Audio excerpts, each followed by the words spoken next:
It is the secret sauce of life. My success is without a doubt based on the relationships, the partnerships, the people who have poured into me and continue to pour into me. And I consider it a privilege and an obligation to pay that forward. I spend a lot of time talking about building your kitchen cabinet, right? That personal board of advisors or directors that really can help you in your life and career. But it's not just those folks who are helping you achieve your work goals, your professional goals. It has to include the people in your life that are going to help you in every facet, in every situation that you're going to face, to make sure that home and in your community you feel whole and that you're feeling the joy that ultimately is a life well lived.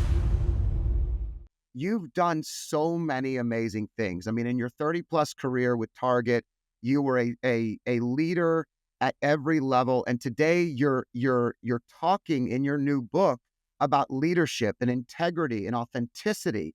And what drove you to really launch this journey? What kind of decided in you that you were going to um, put out this to the world to give these lessons of life that you had learned? I'm really excited to have this opportunity, Scott, to share the lessons that I've learned throughout my life and career, right? And I've had an over 33-year career in corporate, but I also have an amazing lived experience as a girl from small town, rural America, and everything that I've done in between really has given me a unique vantage point on leadership. I started out with the company as a frontline team member working in a store in Chicago, making $7 an hour. So very grassroots, and was blessed to make it all the way to the C-suite. And so throughout that time, it's always been important to me to be of service, right? That's at the core of my purpose. And I've been able to be of service in all spheres of my life. And that's been super important to me. And so one of the ways I've been of service is to help people be the best versions of themselves, right? So I mentor, I sponsor, I'm an ally, an advocate in all walks of my life. And as I thought about the things that I've tried to do in my life and career while I was working, I wanted to extend and accelerate my ability to be of service and help more people at scale, right? There's only so many people that I could touch through one-on-one meetings or interactions when you're often mentoring or sponsoring someone. And the book really becomes a platform for me to offer up more of those lessons, more of a roadmap to share more broadly with people so that they can reflect on their own life and career and take steps to really define their purpose, to make intentional choices, to nurture relationships, and to really think about how they're championing and sustaining themselves and others, because that's what's at the core of Lead Like You Mean It, right? Those are the four guiding principles of Lead Like You Mean It. And Yeah. also trying to do is like reframe this conversation on work and life, right? Like we don't want our work and life to compete. I think it's important for them to coalesce. We have one life to live. There's only 24 hours in a day. So how do we really think about having them be a part of the same puzzle piece and developing a plan for your life and career that is holistic and allows you to break down the walls that have often existed between our personal development and impact and our professional development and impact? Yeah, it's interesting. So many things come to mind. So number one, when we're talking about impact, there was a major change in I know my career, and I think I've seen in yours. We start out with the scarcity mindset. There's a little bit of an imposter syndrome. Yeah. You don't know why you belong, where you belong. Growing up in the world that I grew up in, it was like I didn't know a lot of business people. I didn't know a lot of people that were outside of a day job where they checked in, they checked out. And so as I found myself in those spots early on, I had this mentality of kind of, I need to take from the world whatever I can get. I need to be seen. I need to be heard. And there was a shift that occurred early in my career that I think, you understand. And that is the minute I learned the recipe was about giving the best of myself, serving others and building upon that and impact being the centerpiece. everything got easier. I mean, it was like everything changes in your career. That's why I love your frame around love and impact, faith, and energy. I think it's very aligned with what I talk about in Lead Like You Mean It, right? It's lessons on purpose and integrity from the C-suite. It's about leading with humanity, right? So important. I think we all want a healthy and happy personal life, right? We want financial security and we want to do meaningful work. And I don't think we want to, give up our values. We want to stay aligned with those values and core beliefs. And we don't want to get sucked into a dead end job in our pursuit of career success. I think we want a life that's well lived. We want to have purpose. We want to leave behind a meaningful legacy. And to the point you just made earlier, I think we want to not just get, but to give. There is so much power in giving as well. And I think ultimately what Lead Like You Mean It is really helping to articulate is that we can be successful and have impact that benefits us, but a part of our success is how we lift up and help others in a way that will pay dividends in our life in ways that are so meaningful and often unexpected and lead to greatness. And not just the people that we work with. I Yeah. listened to your Hall of Fame presentation in Minnesota Business. And what's interesting is I always look for little tiny things that will be unique or interesting. And one of the things that stood out to me is you started out before you even went into your formal discussion, where you, of course, thanked the CEO of Target who was in the audience and the people that were a part of your career from the beginning. You started out by talking about your relationship with your husband and how Mhm. much that impact has changed your life. And I think, to me, bringing them along with us versus and us being brought along with them, it goes both ways. And my favorite part was when you said your husband tells you all the time that he doesn't work for you at Target.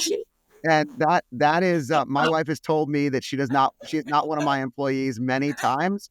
I mean, I even answer questions sometimes with bullets, where this morning she goes, "Hey, we're gonna do some remodeling in our kitchen," and she says something along the lines of, "I want to put a gas stove in, and who do I ask?" And I was like, "We don't ask them that. Here's why. We need to do this, we need to do that, we need to do that." She's like, "Why are you bulleting me? I just wanted to know if Right. we were asking it or Oh my not." gosh. I feel you. That is my life too. Bill still says, by the way, not just when I was working at Target, but to this day, a year later, I don't work for you. And I say to him, actually, you do.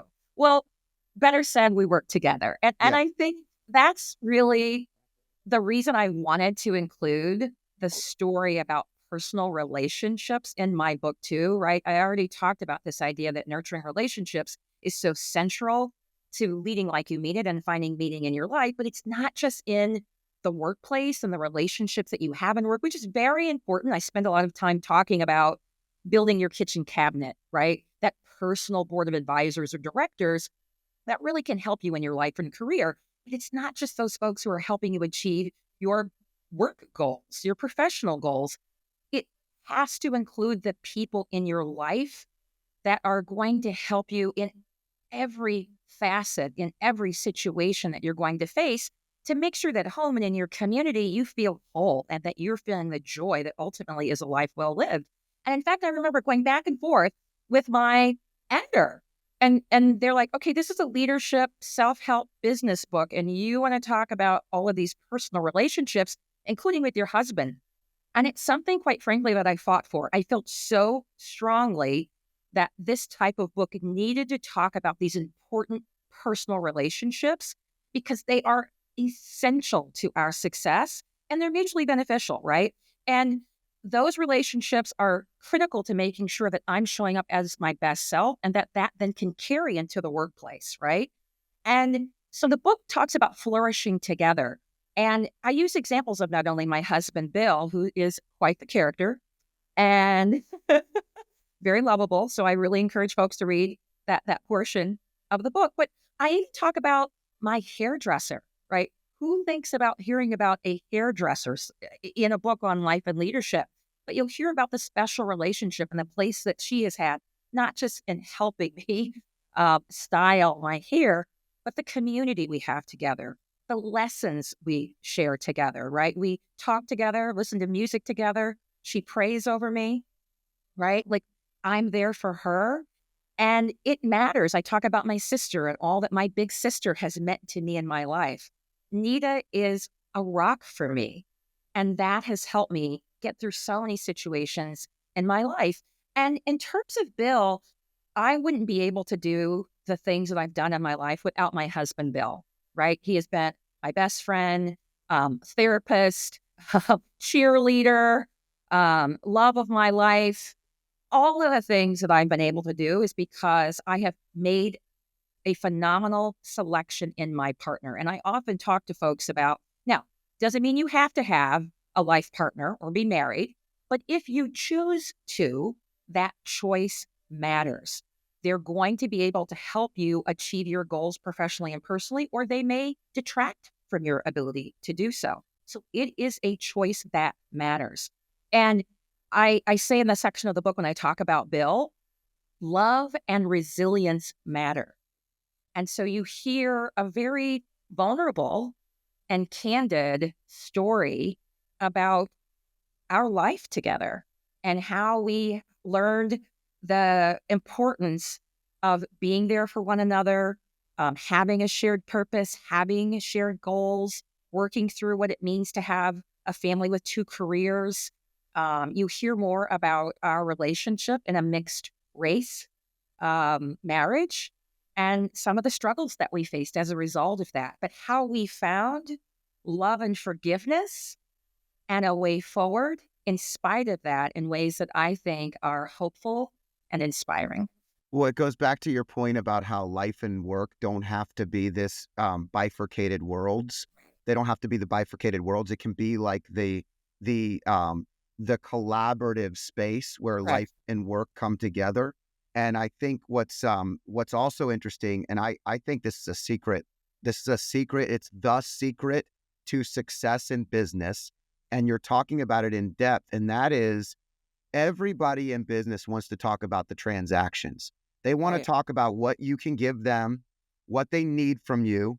I'm from accounting and I need these numbers. I'm from this department, I need this. And it's constantly transaction, transaction, transaction. But when we take the time to get to know humans, Which is so critical. Like it is the secret sauce of life. And it absolutely relationships, should apply in business. I think my success is without a doubt based on the relationships, the partnerships, the people who have poured into me and continue to pour into me. And I consider it a privilege and an obligation to pay that forward.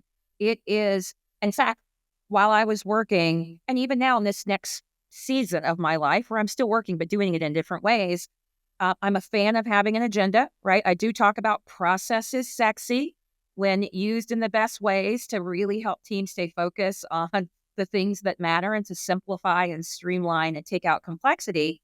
But instead of just jumping into the here are the things I need from you and here's the timeline by which I need it, I always start with a genuine, how are you? Right? And not performative. Like, how are you? And I try to steer people to talk to me about how are they doing outside of work first, right? Help me understand more about what inspires you, what gives you joy, what gives you energy, maybe what depletes your energy. What are the things, quite frankly, that maybe you may be struggling with outside of work that could be getting in the way of something that's going on at work? Or something that's giving you so much passion and joy that you're bringing that into the workplace as well. And I have found at times our agendas have adapted as a result of what someone has shared with me. They may be going through something that I was not aware of that takes us in a completely different direction. And we are problem solving around that. Maybe they need childcare. The childcare that they've had has been disrupted and it's impacting their ability to show up for work in the right way. Another leader I recall talking to, much to my surprise, was dealing with a parent who was aging and they had elder care issues. Again, these were things I had no idea were happening to them. And yet, when they felt like there was a safe space, a trusted space where they could share, hey, I'm still on the team. I still want to be um, someone you can count on. Like, I still want to win. But here are the barriers to that right now that I could use some help working through. Like, that to me is what leadership is all about and how we can show up for each other as humans and allow ourselves to deal with this thing that I just think is almost impossible, so-called balance, right? I don't believe in balance per se. It's this idea that our needs ebb and flow. And I hope that over our lifetime, we get some semblance of balance, but things are never perfectly balanced. And so if we just make that foundational and understood, we can begin to work openly, candidly, honestly towards making sure that every day we have the support that we need to do our best and be our best. And no one can do it alone. Like this myth that being a leader means you have all the answers and it's lonely at the top and being a leader can be isolating. Like, I don't believe in that. Like, we need to be doing things together and in community.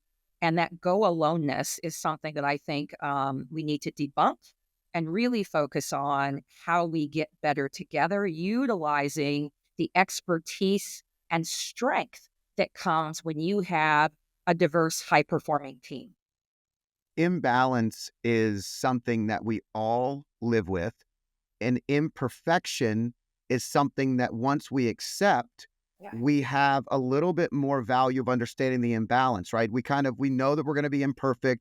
We know that we're going to dedicate more time to one area of our life than the other at certain times. This imbalance is made palatable by awareness. But here's the other secret part to what you're saying, and that is with these relationships, the more we get to know Cindy or Bob or Judy and their lives, they accept our imperfections as well Absolutely. because they like us. That means that we can say the wrong thing to them because we're imperfect, and we can come back and say, "Hey, you know what? I didn't mean it that way." And they go, "I know you didn't mean it that way. That's never been who you are," because they know you They know too. you, exactly. And it's important for leaders to hear that, right, Scott? Because I think what happens as you become more senior, there is this expectation that you are perfect, that you've been put on a pedestal, that your life is somehow perfect and shiny as well. And that's just not true. And just, I think the more vulnerable a leader can be, and to say, look, I don't have all the answers. That's why we need a team, right? And I too have struggles outside of work and need help. I think that vulnerability and showing humanity really helps our teams look up to us and have more trust in us and know that it's okay for them to also ask for help and to see that asking for help is a sign of strength, not weakness. Yeah, it also works in your family.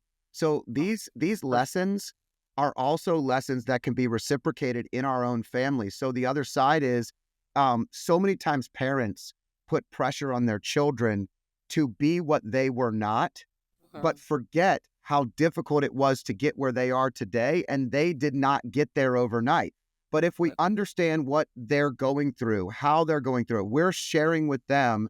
I tell my sons, who are both teenagers, all the time at all the things I failed at and how proud I am of them that they're Yeah. making better decisions than me, that I was searching for something and going through things that I don't want them to have to go through, but I share my failures instead of only sharing the successes. The year I sold my business, my oldest son asked me, he goes, "Dad, you made a comment and I don't understand it."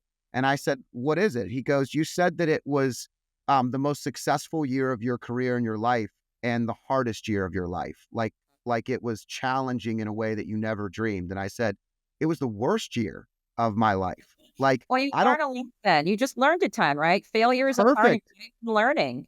It's the Absolutely. uncomfortability of being completely uncomfortable, Mhm. not knowing what's coming next, the uncontrollability, hoping that everything you've laid out as a plan is perfect. I mean, it's no different than you after 32 years at Target, you've launched into a new endeavor, Which and this is is challenging, right? it is super challenging. But, I often say that as humans, we're perfectly imperfect and that life is about progress versus perfection. And so we're constantly evolving. And I think that is so important. And if you're not failing, then you're not trying hard enough, right? failure is an important part of leadership.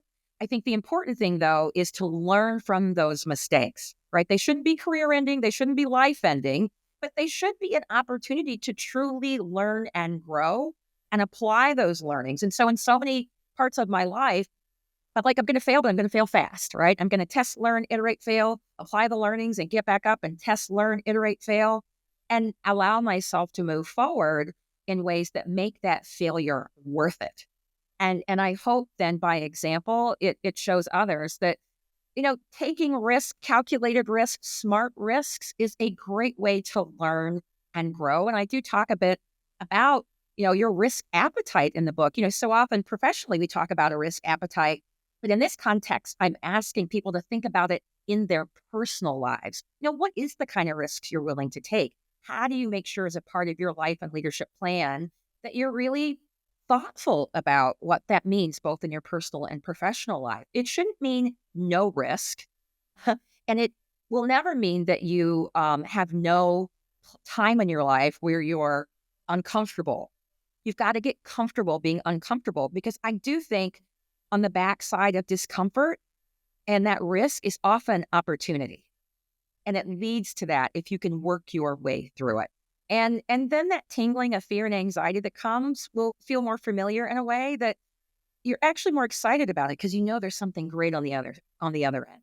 Well, it's the word difference. So when my boys were like 5, 6, 7, 8 years old and they were playing in soccer games, I would ask them if they were nervous or excited. And they would say, well, I'm a little nervous. And I said, so you have some butterflies in your stomach? And they said, yeah. And I said, you're not Right. nervous, you're excited.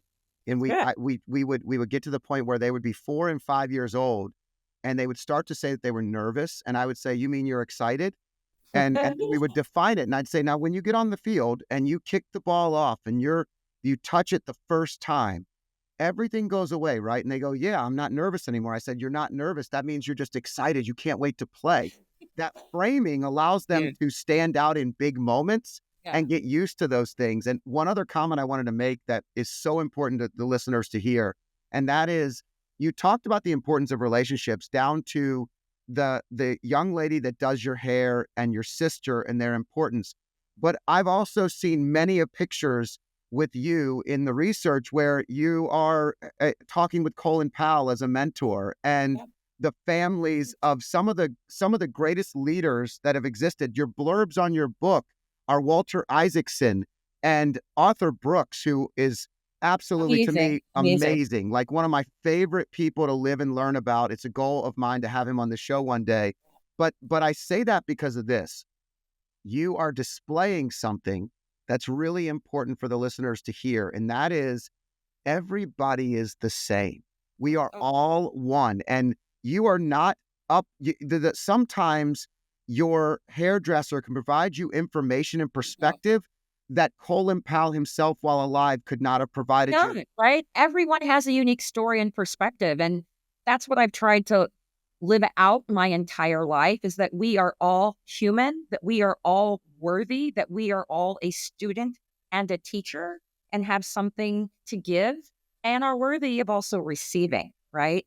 And I've been very fortunate at, I was raised, my parents say, you're a child of God. We're all a child of God. And that has centered me and grounded me in a way that keeps me open to different perspectives, right? I don't want to surround myself with people who just look like me, act like me, talk like me, or think like me. Like, these varying points of view and experience have made me a better human and a better leader. And I try to suspend judgment, right? One of my guiding principles is to truly be open, to be curious, to be a great listener, and not try to have people be who I want them to be, but to accept them for who they are, and to be open, even if I disagree with the perspective that they're sharing, to be truly open to listening and hearing what they have to say. And that has allowed me to develop a portfolio of relationships that are truly varied and interesting, and some unusual suspects in there that perhaps you might be surprised by, many of whom I mentioned in the book, but certainly not all. And General Colin Powell and his wife Alma are certainly a part of that, as is, my hairdresser, Miss Ruby, my husband, my sister, but also one of the founding family members of the company, who, is an older white guy. And, I was like, what are we going to have in common? And that turned into a 15-year relationship where he was a mentor and a confidant and became a friend. And, I was at his memorial service, his celebration of life when he passed away. And so sometimes you may not think there's something in a relationship. And so I would encourage you to be more open, including with people who are very different from you are, because that is often a place where we're in a position to learn the most. And sometimes those folks also become advocates and allies for you in truly incredible ways, personally and professionally. And I've been certainly the beneficiary of that. That's amazing. Sidebar note, I met Colin Powell when I was about 21 years old. I had graduated from college. I interned at the Attorney General's office, Yeah. and they had an initiative for mentors, and he had a countrywide initiative called America's Promise. And Which I worked on very closely, by the way. I know America's Promise very, okay. very well. So this is awesome. So Mark Earley was the attorney general, and he ran for governor. He lost to Mark Warner. Mark was a Democrat who converted to a Republican to run for office. Then Mark Warner and him were very similar. Mark Warner wins.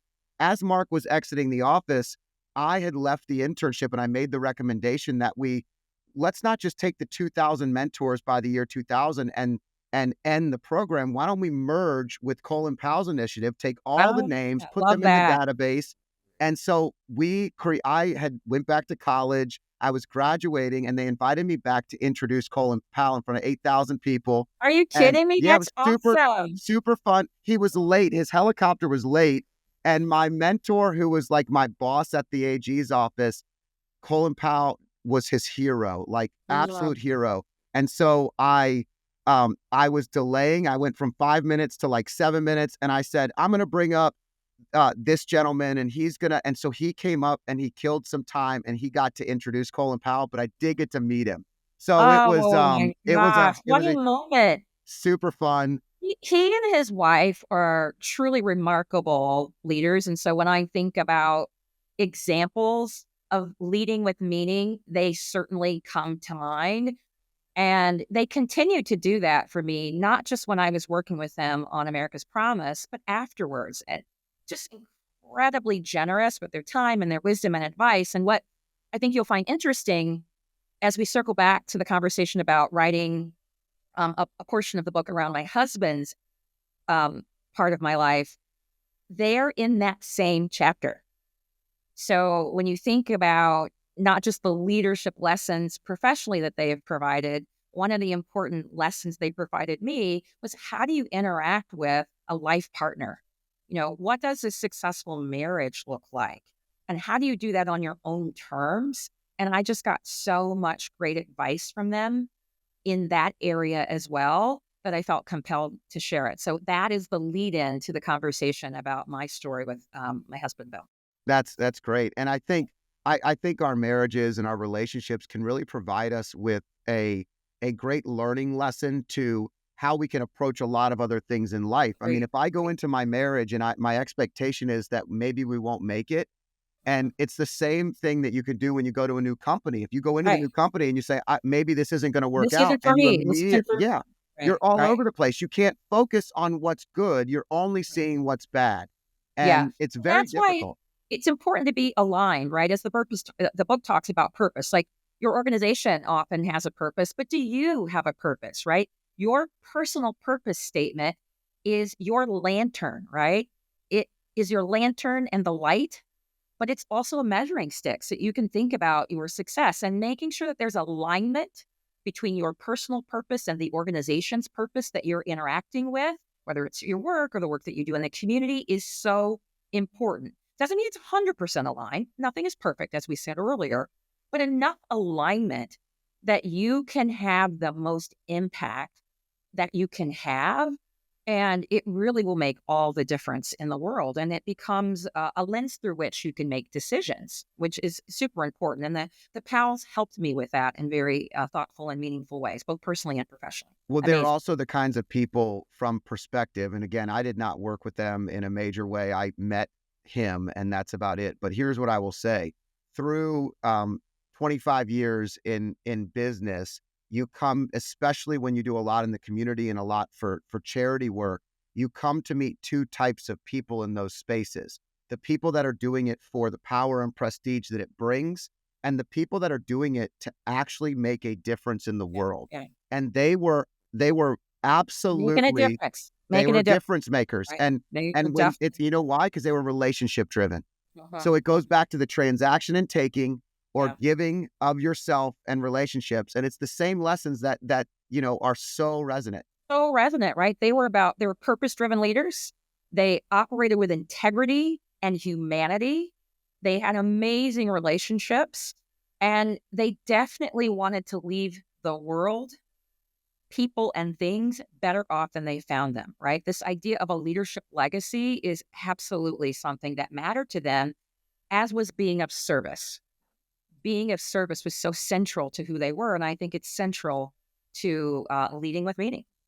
So as you launch this book, it's really challenging when you write a book, right? You're putting yourself out there, you're putting your ideas out there. There's a little bit. I remember when I did this, and Walter Isaacson and Arthur Brooks did not blurb my book, but I definitely had this fear that I had never felt before. Like I was putting myself out to the world in a way where I was going to be judged on a much greater scale.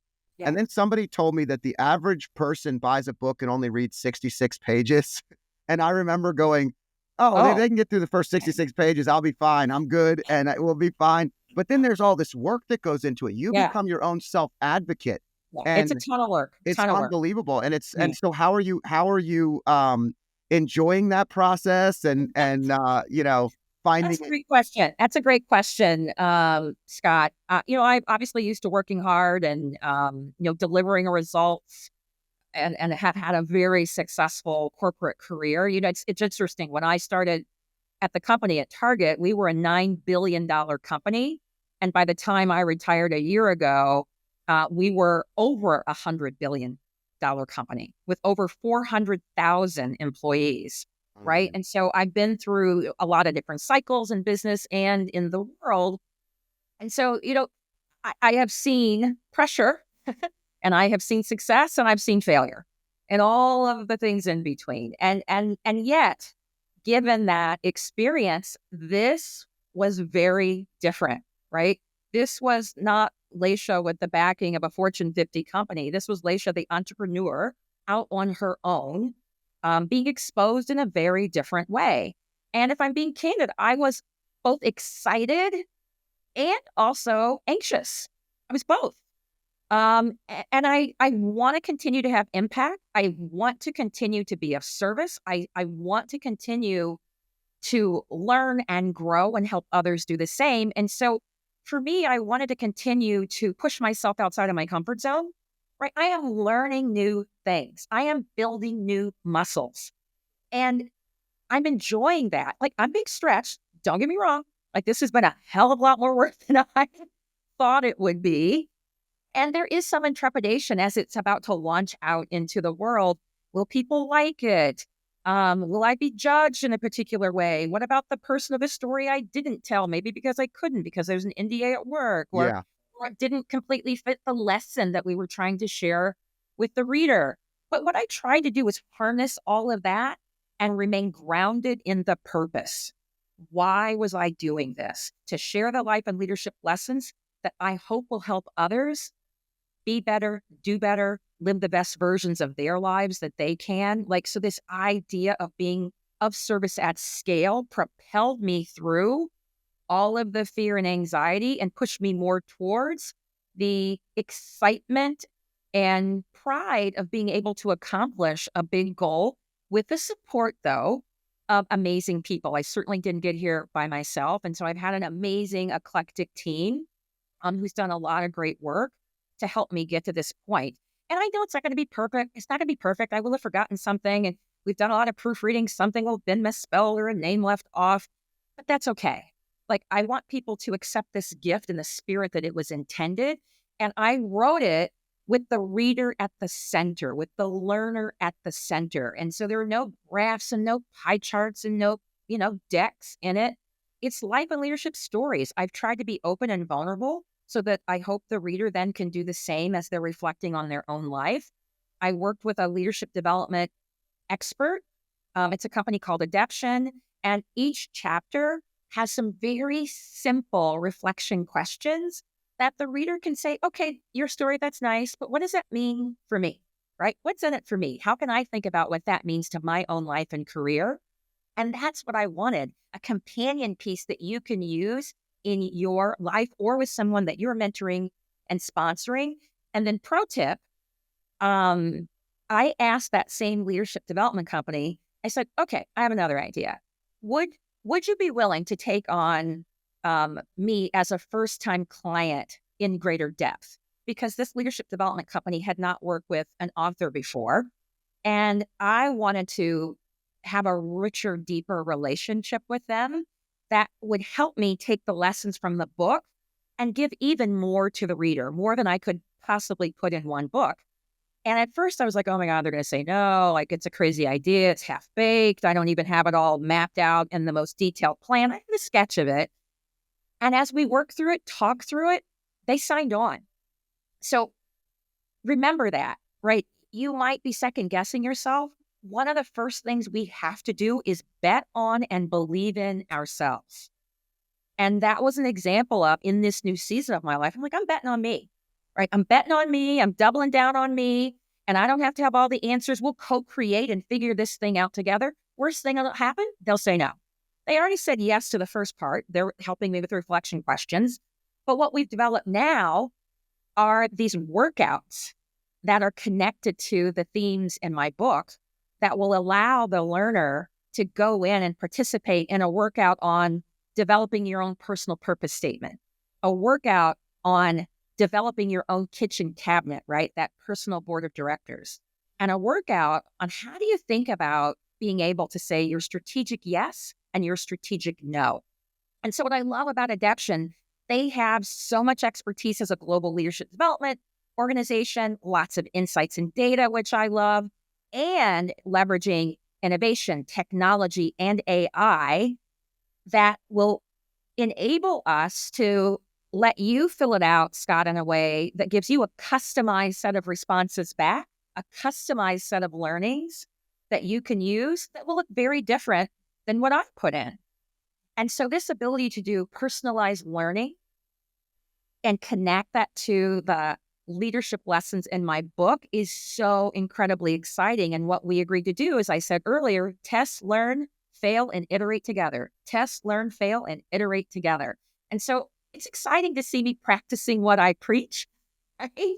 And offering up more to the learning community that I'm building so that they can take all of that learning out in the world and, be their best selves and make this world, crazy world we're operating in, even better, right? We've got a lot of challenges, yes, but there's still a lot of opportunity, I think. I'm the eternal optimist. I just think there is still opportunity ahead of us if we stay focused and centered, embracing our purpose, making intentional choices, really nurturing the right relationships in our personal and professional lives, and championing and sustaining ourselves, thinking about our overall well-being, because you need fuel to run the race, and helping other folks do the same. Well, when you put yourself out there, there's something that you don't ever really know until it starts coming in. And that is you will have people that you've known your whole life that send you a private message because one video that was cut from one of your interviews or one of your discussions on leadership literally has moved them in a way that's helped them. And, I had a friend today. I've known this person for 30 years. Men are awful about sharing. Like it's hard for men to go to another man and be like, I really like what you're saying. So I get a lot of private messages. Nothing like they won't like it on social media. They won't comment on social media. What do you think that It's is? a weakness. It's viewed as a weakness. It's not a weakness, but it is. And it's just the way, my wife will post under people like she'll be like, oh my God, so exciting for you. Like she just gives compliments to everyone. And I do go through and I'm like, I'm not going to like that. No, I'm not going to like, and I like it, but I don't like it. Like, so I do the same things. I want to state for the record, I'm just as shallow as all of us. Like, I don't You are understand not it. shallow. I can tell by our brief interaction, you are not shallow, so stop it. So I That's not make true. those decisions sometimes, but the point I'm getting at is having a friend of 30 years who I probably haven't talked to in 30 years send me a message that says, "Your content really makes me think in a different way, and I'm so thankful." Or, "Thank you for posting this stuff. It always helps me." Like little It's things.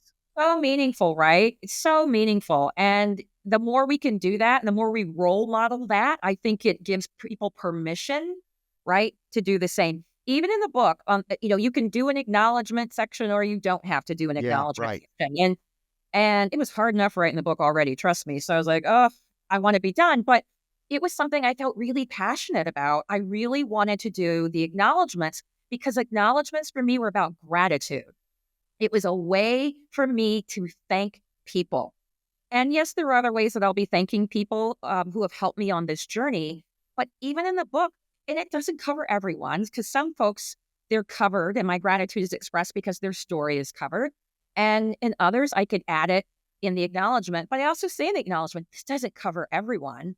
And I will continue to do my best to show that gratitude. And one of my endorsements is from an amazing human called Sean Acor. He's a happiness expert, does research on, he's extraordinary. And Sean taught me about this gratitude ritual. If you express and share three things a day that you're grateful for, and you do that in, sort of a succession, do it for multiple days, it will, research shows that it will actually make you happier, genuinely happier, and a happiness that you can sustain. And so I've been doing this gratitude ritual for a very long time. And, type A, I started out like you wake up in the morning, like, I'm gonna do my three right away and be done with it. Check. And then I discovered probably not the best strategy. And so I started to do one in the morning. I would often, if it worked, do one in the middle of the day, but I would always save one to the end of the day because no matter how challenging the day had been, I wanted to remember that there was something to be grateful for in my life. And so it's so important, I think, for us, whether it's through your daily gratitude ritual or whatever form that takes for you. Maybe you send a text and tell someone how much they mean to you, or you're responding on social media, or you're doing old school. You're picking up the phone and calling someone, or even just putting it out there into the world through a faith or prayer ritual.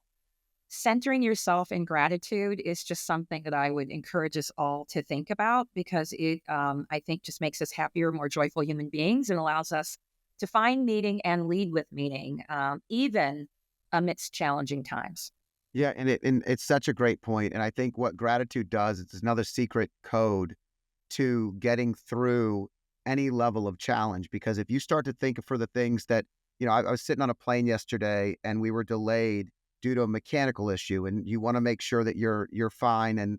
And the guy next to me, his wife calls, and I hear, or a family member calls. It actually wasn't his wife because she forgot that it was his birthday. He told me, but anyway, he sits next to me, and he's a 1K guy. He's on Yeah. he flies United all the time, and we're sitting in the first two seats on the plane, and I hear someone say happy birthday, and I lean over when he hangs up, and I said, I have my AirPods in. I mean, it was a loud call, and I said, happy birthday. This is your birthday, and he says, yeah, I'm just trying to surrender today because it's very difficult when you're traveling. I'm actually heading home.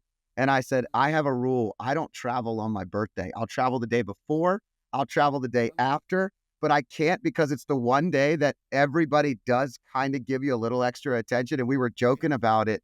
And he had to run to, we were ended up sitting there for like 2 hours, but there were little Oh, moments. It was a tough hold, but we were in Tampa and you're like, if I get stuck in Tampa, I'll be just fine. Okay. Another day that's of okay. sunshine. Yeah. So, but there's moments in that when I look back as you were talking, I was frustrated and my whole day was getting shifted. But the flight attendant came by multiple times with a smile on her face, like completely, made jokes. The pilot came out, looked distressed, like super upset that he was not able to Yeah. succeed at the level. Everything about the scenario, and I know that if you don't fly a lot, you don't realize this, Yeah. but Yeah. when you fly a lot, you see this in people. And that's a culture. conversation, right? Culture really matters, as you know, right? Yep. And so I think you were experiencing a culture of care, right? 100%. People truly cared about your experience and how you were doing. And, you know, culture, I think, is so critical to why organizations and teams are successful. And you saw that culture coming to life. It's great. It was great. And I think it's hard to find gratitude in days where everything you're Yes, supposed to do is thrown off. But the reality is nothing that I was supposed to do mattered that of much. course. And I that's the interesting dynamic. It all can Good move. It's point. all going to be there tomorrow. I think things happen for a reason, right? I call it strategic serendipity. Things may not happen when you want them, but they're always right on time. There was a reason for that happening. Maybe it was you were meant to meet the gentleman sitting next to you or some other divine intervention that occurred, Sure. but it happened for a reason. If we Yeah. can lean into and look for that reason and find inspiration and gratitude in the reason, it makes us a little less crabby, a little less.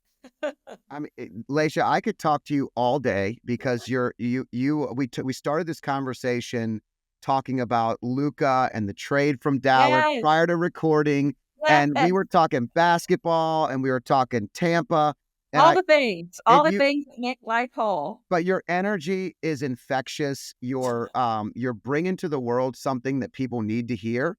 So, ladies and gentlemen, your book launches. Give everybody the date, where they can find it. Absolutely. My book, Lead Like You Mean It, Lessons on Integrity from the C-Suite, launches on February 18th. And it is available in your favorite retailer or bookstore nationwide. And it is also available on audiobook, which I recorded myself. Talk about a learning experience. So I hope that you enjoy the lessons and the blessings that I'm trying to bestow as a result of sharing these stories. So, Laysha, when I put my book out, it's really funny. The day that my book came out to that point, my wife, and this is why I tell you this story, my wife actually ordered it and it came to the house. And I said, "Where'd you order it from?" And she goes, "I ordered it from Target." I said, "You could order my book at Target? I didn't even know it was available that way."